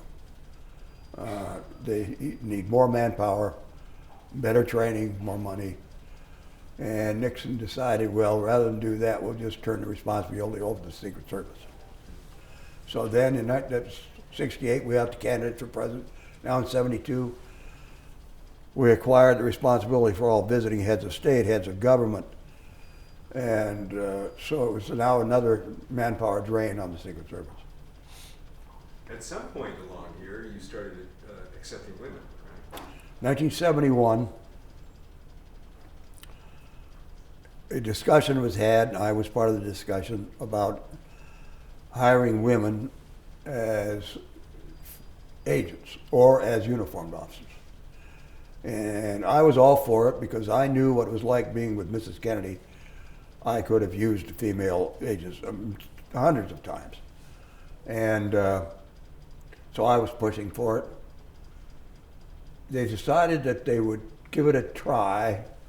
They would hire 7, but they would hire them and make them uniformed officers. So that's what they did. They hired 7 women, made them uniformed officers. Well, we kept borrowing the uniformed officers to act as agents with various details that we had going. And so it was finally decided they were going to make some of these uniformed officers, female uniformed officers, agents. And there were 7. They would have made all 7, but one of them was pregnant and couldn't go through training. So we took 6. And to this day, I guess that 7th one calls me a pig because of that incident. Sure, not being allowed to become an agent at that time. But it really worked out well, and today, I can't give you an exact percentage, but there are perhaps as many as 30% women in the agent category. And they do a wonderful job. They're very devoted, and they're just needed, is all I can say, is they really are needed. So your days with the service come to an end in 1975. In the spring, or in early spring of 1975, I went to Bethesda Naval Officer Hospital to have my annual physical exam, which is where we did it every year. And I knew the doctors and the staff that were doing my exam. One of them had been Vice President Agnew's military physician, and I knew him really well. Friend. So I got my physical done, and I was waiting for the results, and this particular doctor came out, and he looked kind of sad. He walked over and he said, "Clint," he said, "I'll tell you this. You didn't pass your physical. They're going to have to retire you." I said, "What?" I knew I'd been having trouble because I had been. The events of Dallas had been catching up to me. It was eating at me emotionally and mentally that we should have done better. We should have fulfilled our responsibility of protecting the president, and we didn't. And that had been driven into me way back when I was a child, that if you're given a job or a task to do, you perform it until it's done and done properly. And so it just ate at me that we had not been able to protect President Kennedy. And that's what was causing my physical deterioration. So I retired July 31st, 1975. I was 43 years old. I immediately went to my home state of North Dakota, to my sister's farm, and worked as hard as I could on that farm, just to clear my head more than anything. While I was out there, there were 2 attempts on President Ford's life. And I was there. I was trying to get information as to exactly what had happened. But because I had retired and I wasn't cleared, I couldn't get the information I wanted as to about what had happened. It was very frustrating. Eventually, I went back to Washington in September, and the Secret Service had a retirement party for me at the Hilton Hotel here in Washington, D.C., and some notables showed up. Mrs. Eisenhower came down from Gettysburg to wish me well, and the Agnews were there, Vice President Humphrey was there. So it was quite an event. Then I got word that 60 Minutes wanted to talk to me, wanted to interview me. And I didn't think much of it. I thought, okay, sure, why not? So I went and did the interview. And it went quite well, I thought. But the next week I get a telephone call from Mike Wallace, who was a reporter for CBS doing the interview. And he said, Clint, he said, we had some technical problems. We're going to have to shoot some of that interview over again. He said, that'd be okay? I said, well, I suppose so. I said, nothing I can do about it. He said, can you meet us at the Madison Hotel, and on such and such a day we'll have lunch and then do the shoot over again. Oh, by the way, he said, make sure you wear exactly the same clothes. And I thought, I wonder why I have to wear the same clothes. Must trying to conclude the old tape with the new tape or something. Sure enough, I go and do the interview, and the first thing Mike did was hit me with Dallas. Now, I had never discussed Dallas with anybody. The agents and I had never discussed it. I had never talked about it with my family, nobody. And when Mike hit me with Dallas, I broke on camera emotionally. And it was really devastating. After it was over, I went home, and first thing I got a call from my sister saying how sorry she was for me. And I realized how bad it must have looked to everybody, my breaking on camera. And I went into a really depressed state myself.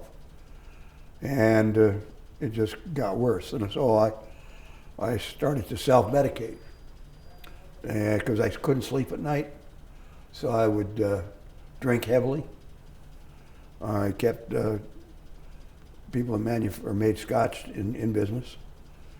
And I smoked terribly, 3 packs a day.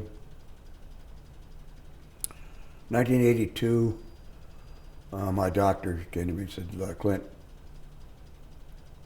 you have to quit what you're doing, or you're going to be dead in not too short a period of time. That shocked me. And so I quit cold turkey. Quit drinking, quit smoking, started to feel better, started to work out. This was 1982. 8 years later, 1990, the Secret Service retirement group called the Association of Former Agents of the U.S. Secret Service was having a convention in San Antonio, Texas. And so I decided to go. It was the first one I would have been to. And everybody was pleased that I came, and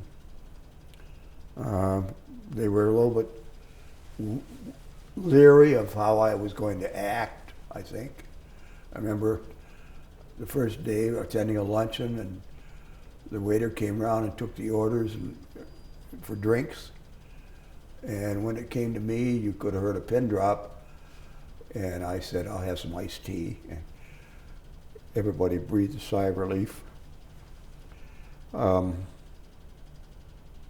I still felt that sense of guilt and responsibility. It wouldn't go away.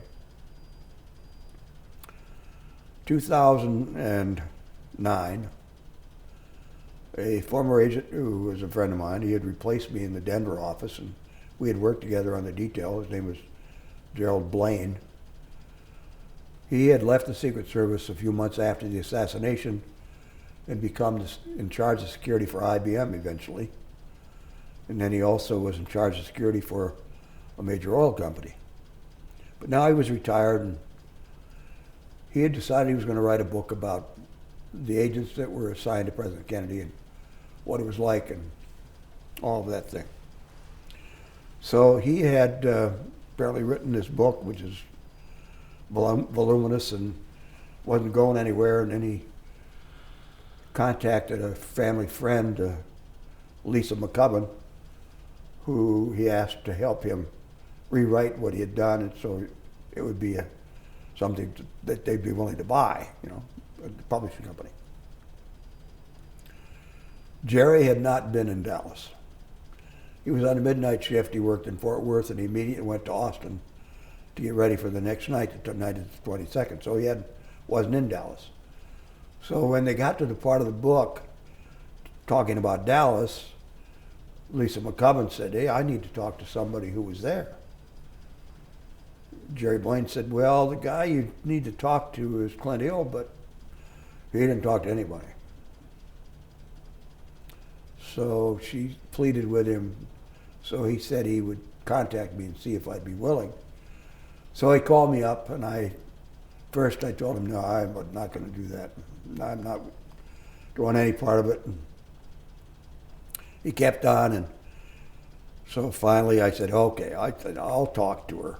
But I'm not going somewhere, just do it here in the Washington, D.C. area. So pretty soon I get a telephone call from Lisa McCubbin, and she makes arrangements to meet with me. I told her I'd give her 2 hours. I met her at the Hay Adams Hotel. They had made one of their business offices available to her. She was there with her son. And she began to interview me. The 2 hours were up, and I really hadn't told her a great deal. She couldn't have got off the internet, I guess. And she said, you know, I might have some follow-up questions. She said, would you mind if I got your telephone number? And I made the mistake of giving it to her. From that point on, she began to call me. She'd call me, maybe twice a week, and then it was 4 times a week, and then it was every day. Then it was twice a day, and it was 3 times a day. And to fill in all these stories, and I was revealing more and more all the time. And I actually started to feel a little better after I did this. So one day, she'd been bugging me, and I called her up and I said, look, I'll just tell you the whole damn story. And so I did. And I guess it was like 10 days or a week before her deadline. I think she was ready to kill me about that time. And she rewrote the story, filling in the blanks with all the information I'd given her. But I realized that this really made me feel better. All of this, just getting that story out there. And the publisher then accepted the book, and the book was published, and then they were going to have a little book tour, and Mr. Blaine was injured in the Korean War. One of his ears, the eardrum was removed, so he couldn't hear anything out of that ear, and the other one was only about 10%. So when they went on the book tour, they wanted somebody to go with him, besides Miss McCubbin, who knew the story and could help him. And so I was given that chore, and so in that process, I got to know Lisa McCubbin more and more. Eventually, she came to me and said, "What? You should write a book." I said, "I'm never going to write a book." She says, "Well, you could write a book and make it a tribute to Mrs. Kennedy. I thought about it for a while and said, you know, that's not a bad idea. So she and I collaborated on the book. The first book we wrote was Mrs. Kennedy and Me. And it was a success. It was a New York Times bestseller. So then 2013 comes along and it's the 50th anniversary of the assassination. The publisher says, we'd like to have you write a book about the assassination. So Lisa McCubbin and I put our heads together. We wrote the book 5 Days in November. That was successful. So then we're talking to the publishers and they said, why don't you just write a book about your entire career? And so that developed into the book, 5 Presidents, My Extraordinary Journey with Eisenhower, Kennedy, Johnson, Nixon, and Ford. And that was the last book we've written. That was published in 2016. Clint, what would you say about law enforcement as a career? What would you advise young people considering going into the Secret Service or some other agency? I think law enforcement is a wonderful career, especially if you're dedicated to helping your community. The well-being and welfare of the area in which you live I can't think of any higher calling than to be there to help somebody when they're in trouble or to keep them out of trouble. So I really recommend it. It's not for everybody, obviously, but if you have the inkling and you're willing to put forth the effort, I recommend it highly. You spent a little bit of time, I guess, in this building today before. Yes, I did. What would you say is the value of having a museum such as this? Well, I think a museum like this is going to give the general public a better idea of what police work really involves and the things that they have to do and why they have to do the things that they do. Every portion of this museum is dedicated to just explain things to people, what actually goes on out in a law enforcement, whether it be federal, state, local, county. They're all different in some respects, but they all are similar in many respects. And that it's essential, I think, for young people especially, to have the opportunity to see something like this, to have that experience and to have a better understanding of what their local law enforcement agencies are doing and why they're doing it. We're leaving a lot unsaid, but I think that's... Yeah, that sounds Okay. pretty great. Is that good? Is there anything else that you can think of that you'd like to share? Oh God, don't ask. Can you think of anything, Lisa? No, I mean, there's millions of things. Yeah, but right. No, I mean, it's. But it's all, you know, yeah. it's all available elsewhere. Yeah, yeah. So no, I think That's- he gave his career, I mean, the assassination, what he went through. Right. And I think that end part is really good too, to show, you know, the trauma, and then Yes. how he overcame it. Right. You might ask him, because I think this would be helpful to other people, just ask him point blank, what would you say to other officers or people that are involved in traumatic incidents, you know, and Yeah. because he didn't get any counseling, and Yeah. really his only counseling was 50 years later when he talked about it. Right. Right. Yeah. You're right. Yeah, you lived through a very traumatic experience which colored your life. What would you say to other people in law enforcement who have had similar well, not at that degree, but other circumstances where they need to recover from the trauma? The best thing that someone in my situation, best thing that can do is to find somebody you trust and to talk about what had happened. You have to get it out there. You have to be willing to confront the issue and talk about it. Otherwise, it'll eat you up. And I've talked to people in the military who are coming back from Iraq or Afghanistan. They're suffering from PTSD, and that's the best advice I can give them: is find someone you trust and talk about what is really bothering you. I understand that also your visit in, what was it, several years later to Delaney Plaza also helped in It did. When I went to Dealey Plaza in 1990, I spent a considerable time there walking Dealey Plaza, went up in that, at that time, what is now called the sixth floor museum had just opened. I went up there, I signed a phony name because I didn't want anybody to know who I was. And I went up in there, and that really helped me understand that I had done everything that day that I could have done. There wasn't anything else I could have done. And so that gave me some sense of relief. Even so, I still had that sense of guilt for failing not to fulfill my responsibility. And I think that was bred into me by my parents, who always told me, you never quit.